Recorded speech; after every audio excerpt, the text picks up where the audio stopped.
Evangelho de Mateus, capítulo 2, nós vamos ler do versículo 1 ao 12. Os irmãos podem permanecer assentados para a leitura. O texto diz assim: E tendo nascido Jesus em Belém de Judeia, no tempo do rei Herodes, eis que uns magos vieram do Oriente a Jerusalém, dizendo: Onde está aquele que é nascido rei dos judeus? Porque vimos a sua estrela no Oriente e viemos adorá-lo. E o rei Herodes, ouvindo isto, perturbou-se, e toda Jerusalém com ele. E congregados todos os principais sacerdotes e os escribas do povo, perguntou-lhes onde havia de nascer o Cristo. E eles lhes disseram: em Belém de Judeia, porque assim está escrito pelo profeta: E tu, Belém, terra de Judá, de modo nenhum és a menor entre as capitais de Judá, porque de ti sairá o guia que há de apacentar o meu povo Israel. Então Herodes, chamando secretamente os magos, inquiriu exatamente deles acerca do tempo em que a estrela lhes aparecera. E enviando-os a Belém, disse: Ide e perguntai diligentemente pelo menino, e quando o achardes, participai-mo, para que também eu vá e o adore. E tendo eles ouvido o rei, partiram. E eis que a estrela que tinham visto no Oriente ia adiante deles, até que, chegando, se deteve sobre o lugar onde estava o menino. E vendo eles a estrela, regozijaram-se muito com grande alegria. E entrando na casa, acharam o menino com sua mãe, e prostrando-se o adoraram.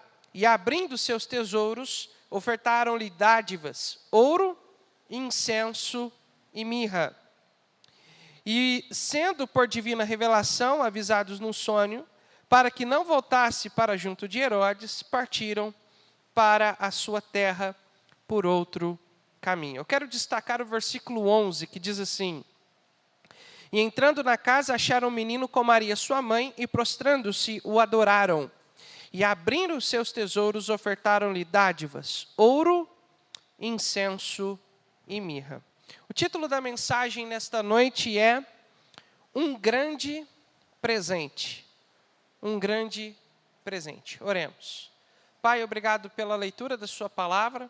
Agora nós pedimos a iluminação do Santo Espírito, para que nós possamos, Senhor, além da palavra ser transmitida com poder, nós precisamos da iluminação do teu Santo Espírito para a compreensão dessas verdades que vão ser ensinadas nessa noite. Me ajude a mim, que estou nessa responsabilidade de transmitir o recado do Senhor. É no nome de Cristo que eu peço agradecido. Amém e amém. Nós vemos aqui a famosa história dos magos do Oriente.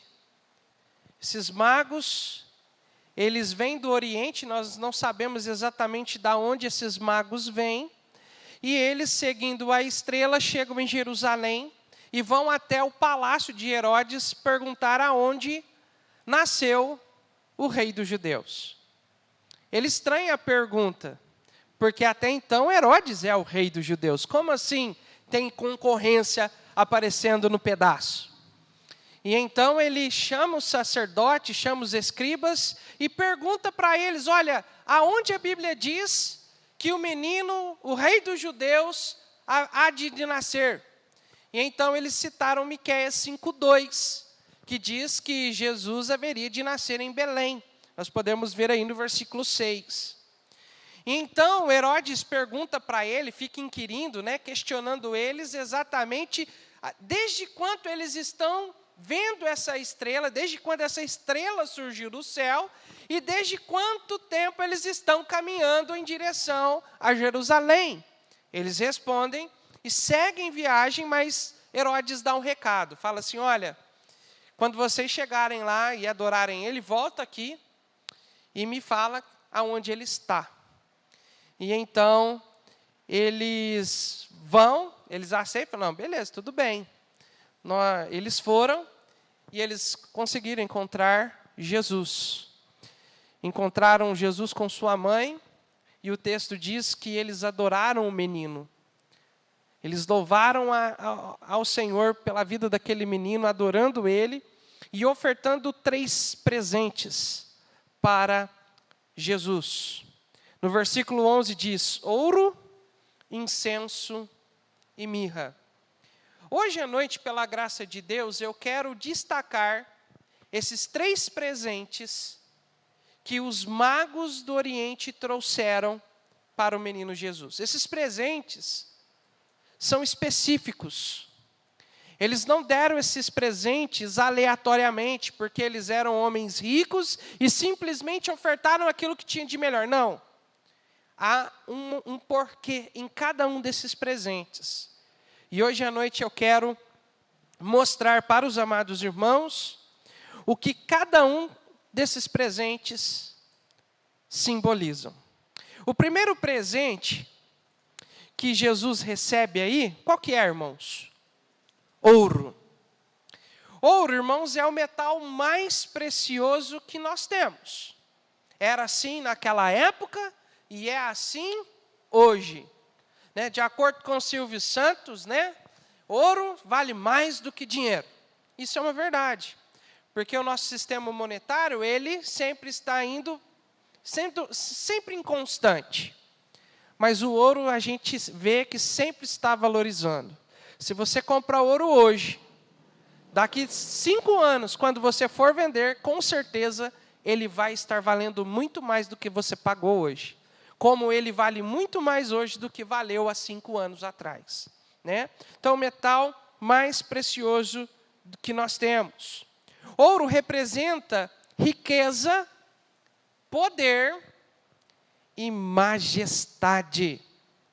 Meus amados, os magos do Oriente, eles reconheceram a majestade do Senhor Jesus Cristo. Quando eles presentearam Jesus com ouro, eles estavam afirmando que aquele menino que nascera em Belém era ninguém mais, ninguém menos do que o rei prometido de Deus aos judeus, ou seja, o rei dos judeus.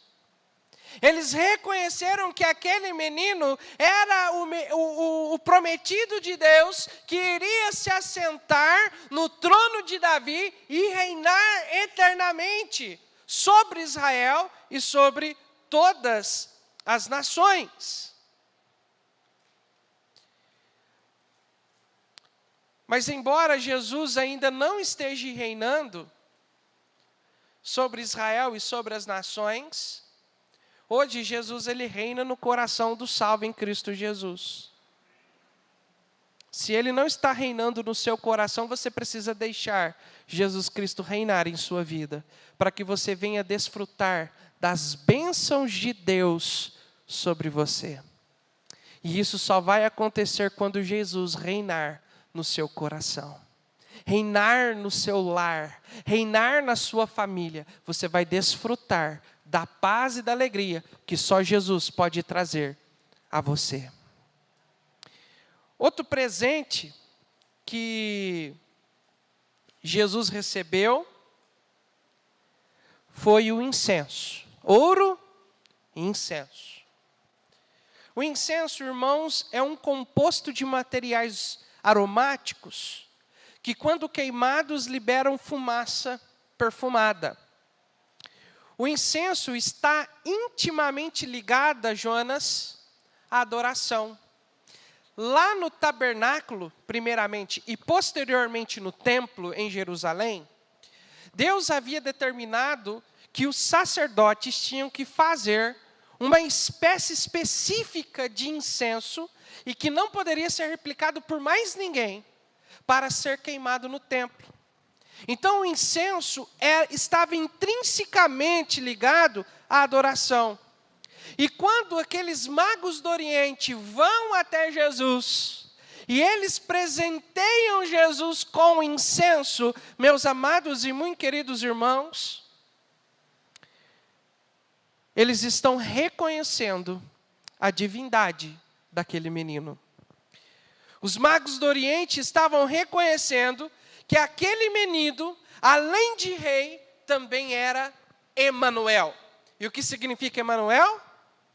Deus conosco. Eles estavam reconhecendo que Jesus Cristo é o próprio Deus que se fez carne. Eles reconheceram a divindade de Cristo. Como nós sabemos, irmãos, ou melhor, como nós não sabemos, enfim, o que eu quero dizer aqui, nós não sabemos muita coisa sobre aqueles magos, a não ser que a palavra mago, ela significa, deixe-me falar aqui exatamente, a palavra mago vem do babilônico magim, que significa algo como observador dos astros ou conhecimento das estrelas. Mago aqui está no sentido de estudiosos das estrelas, não como astrólogos que ficam olhando signos, essas coisas assim, não. Mas como astrônomos, como conhecedores dos astros, das estrelas. Hoje nós temos GPS. Se você quer ir em algum lugar que você não conhece, você pega o seu smartphone, põe lá no GPS e coloca o endereço e ele vai te jogar exatamente lá. Mas antigamente eles não tinham GPS. E como eles então se locomoviam nos mares ou até mesmo nos desertos? Através das estrelas. Através das estrelas. Então eles eram esses homens peritos, estudiosos, que entendiam sobre as estrelas. Faziam mapas estelares para que as pessoas pudessem se locomover. Mas uma outra coisa que nós sabemos sobre esses homens é que eles eram grandes estudiosos da palavra de Deus. Eles conheciam as Escrituras. Eles não saíram da terra deles, do Oriente, do Extremo Oriente, para ir para Jerusalém, irmãos, adorar o Rei dos Reis e Senhor dos Senhores que havia nascido, simplesmente porque caiu na telha deles sobre isso. Não, eles conheciam a Bíblia. Eles conheciam as Escrituras e eles sabiam que aquela estrela que apareceu para eles era sobrenatural e anunciava a vinda do Messias, a vinda do Cristo. Então eles foram até aquele menino, porque eles conheciam que aquele menino, além de rei, era o próprio Deus que se fez carne. E quando nós estudamos a Bíblia, ela revela quem é Jesus. Nós temos aí um grupo que afirma que Jesus não é Jeová, afirma que Jesus é um Deus inferior. Isso já é um problema, porque a Bíblia diz que só existe um Deus e jamais haverá outro. Então, se existe só um Deus, não tem como ter dois deuses, mesmo que seja inferior a Jeová. Concordam comigo? Mas eles vão além, irmãos. Eles vão além. Eles chegam a afirmar que Jesus não pode ser adorado. Que Jesus não pode ser adorado pelos salvos em Cristo. Mas como nós olhamos para esse texto, o que os magos do Oriente fizeram quando chegaram diante de um menino? O que diz o versículo 11? O adoraram. O adoraram. Porque eles sabiam quem é Jesus. Agora, o que a Bíblia diz a respeito desse menino? Colossenses 2:9. Porque nele habita corporalmente toda a plenitude da divindade.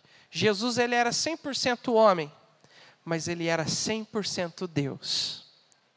João 10:30, o próprio Cristo diz: eu e o Pai somos uma unidade perfeita.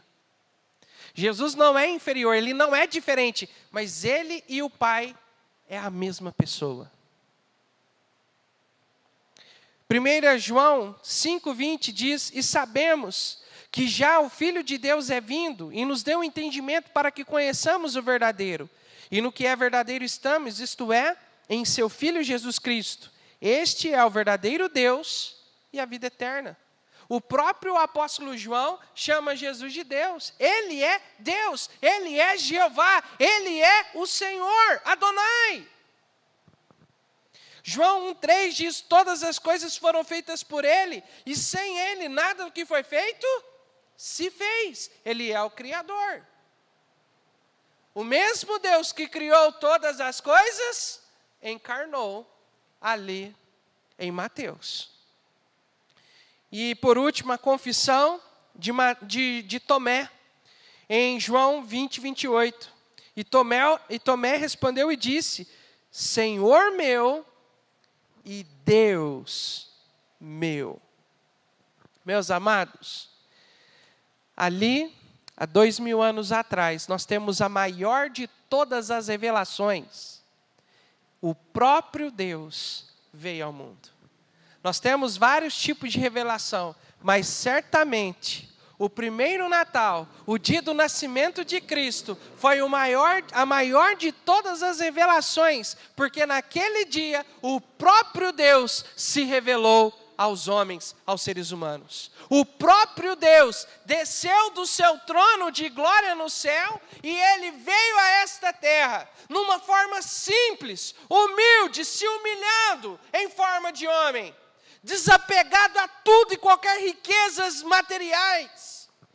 Mas Ele veio para demonstrar o seu grande amor para com as nossas vidas. Amém, irmãos? O primeiro presente foi o que mesmo? Ouro. O segundo e o terceiro? Mirra. O que é mirra? Mirra, irmãos, é um perfume caríssimo, extraídos de uma árvore espinhosa, na Arábia e na Etiópia. Era um perfume importado. E esse perfume era usado, para perfumar, obviamente, mas ele também era usado como principal ingrediente na arte de embalsamar corpos. No Egito, principalmente, nós encontramos, hoje a arqueologia até hoje encontra múmias, certo? E para preservar o corpo, como é preservado numa múmia, tem que ter feito o embalsamamento para preservar o corpo. E o principal ingrediente é a mirra. E este terceiro presente que os magos do Oriente entregam para Jesus, eles estão reconhecendo que Jesus Cristo é o Salvador. Eles estão reconhecendo que Jesus Cristo era o Cordeiro de Deus que veio ao mundo para morrer por nossos pecados. Nós falamos hoje ainda sobre a razão pela qual Jesus nasceu em uma estrebaria. Estrebaria é um lugar onde se cuida de animais. E João Batista declarou claramente para nós que Jesus é o Cordeiro de Deus que tira o pecado do mundo. E aonde se cria cordeiros? Numa estrebaria. Aonde se faz parto de cordeiros? Numa estrebaria. Então Jesus deixou claro.